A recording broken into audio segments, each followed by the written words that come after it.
తీసుకొస్తాం. కాంగ్రెస్ పార్టీకి ఓటేస్తే తీసుకుపోయి మూసినాలు వేసినట్టు. ఇక బీఆర్ఎస్ పార్టీ పరిస్థితి నా ఘర్కా నా ఘాట్కా. ఇక్కడ లేదు అక్కడ లేదు, ఈడ వీకనోడు ఆడ వీక్తాడట. కేసీఆర్ పెద్ద డ్రామా ఆర్టిస్ట్. అంతకుముందు ఏమన్నాడన్నా, వీళ్ళకి ఒకటే పార్టీ కాంగ్రెస్ పార్టీ.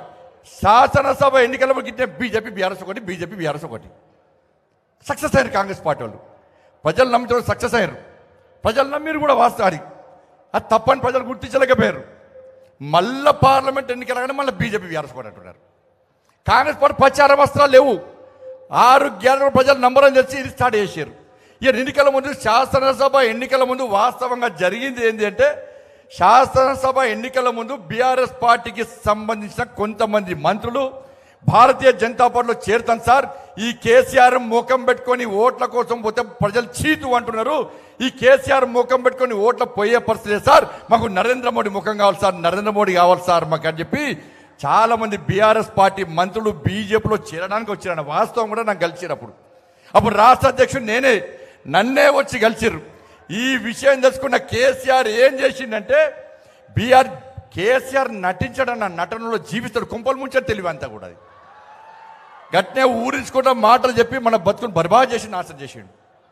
ఇలా ఏం చేసిండు ఆ మంత్రులను నమ్మించడానికి. ఇలా ఏ నాయకుడైనా తన మీద విశ్వాసం ఉండే విధంగా ధైర్యం చెప్పలేదు నాయకులకు. కేసీఆర్ మీద పార్టీ నాయకులకు విశ్వాసం లేదు.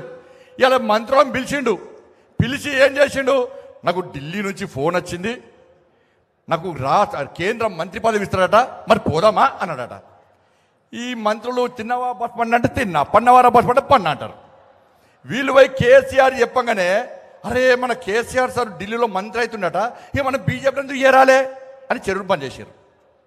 బంద్ చేసాక ఏం చేసిండు, మళ్ళా అది క్లోజ్. మళ్ళీ ఇప్పుడేం చేసిండు, ఈయనకట మోడీ గారు ఫోన్ చేశారు పోటీగానికి. నాకు ఈయన పార్టీ గింత పార్టీ పార్లమెంట్లో పార్టీ నుంచి పోటీ చేయడానికే ఎవరు వస్తలేరు పార్టీకి. పార్లమెంట్లో అభ్యర్థులకు వెళ్తలేరు, పోటీ చేయడానికి ఎవరు లేరు. పోటీ చేస్తే తెలంగాణ రాష్ట్రంలో బీఆర్ఎస్ పార్టీ 3వ ప్లేస్, వేరే పార్టీలు లేవట్లే కూడా 4వ ప్లేస్ వస్తుంది. ఈ విచారం ఏమంటాడు, ఈసారి మళ్ళీ మోడీ గారు ఫోన్ చేసినట. నేను మోడీ గారికి నీళ్ళకేం పని లేదే, మోడీ గారికి ఫోన్ చేసిరట, మళ్ళీ ఎన్డీఏలో చేరదామా అని చెప్పి. ఇప్పుడు మల్లన్న ఉన్నాడు, మల్లన్న మంత్రి ఉన్నాడు కదా మల్లన్న, ఆ మల్లన్న కొన్ని చెప్తే ఏం చేస్తాడు, తెల్లారి మీడియాలో చెప్తాడు, అవునా కాదా. ఇట్లా కొంతమంది ఎమ్మెల్యేలు ఉన్నారు, ఈ మీడియాలో ఓపెన్గా మాట్లాడటంలో పిలుస్తాడు కేసీఆర్.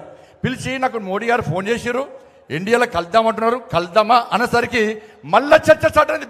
బీజేపీ బీఆర్ఎస్ చర్చ స్టార్ట్ అయింది. కాబట్టి దయచేసి కేసీఆర్ మాయమాటలు నమ్మకండి. ఇవాళ ఎట్టి పరిస్థితుల్లో కార్యకర్తలందరూ సిద్ధంగా కావాల్సిన అవసరం ఉంది.